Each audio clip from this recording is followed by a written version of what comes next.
Okay, hey guys, welcome back. So today we're going to be doing a little bit of field mowing with the ZeroTurn here. It's a Kubota ZD25 with the diesel engine in it. Okay, so over on the right side of the ZeroTurn here, we're going to go over the gauges and the levers here. So this temp gauge, field gauge, you know that key. Right here is your speed, so you go from turtle to rabbit. Here's what turns your deck on, what engages the blades, and this lifts and lowers the gauge. Back here, you have the hours gauge, and you have your battery and your spark plugs and your temperature gauge on this side too. Alright, over on the left hand side we have the parking brake and your fuel spout. So the parking brake's on right now, and to release it you just pull back on the lever and let go. Now it's off.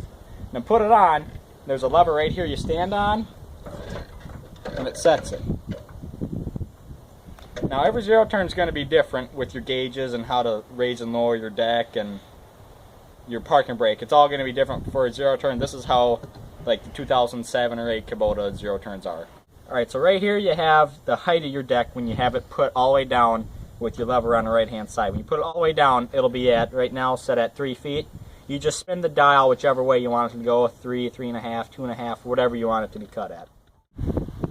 Okay, so we're out in the field now. We're going to talk about these levers. So how they work is if you want to turn right, you pull back on the right lever by pushing forward on the left lever, and you'll turn right. If you want to go left, vice versa. Pull back on the left lever, push forward on the right lever. Go in a straight line, pull it forward, stop, you pull them back, and to go in reverse, you pull them all the way back.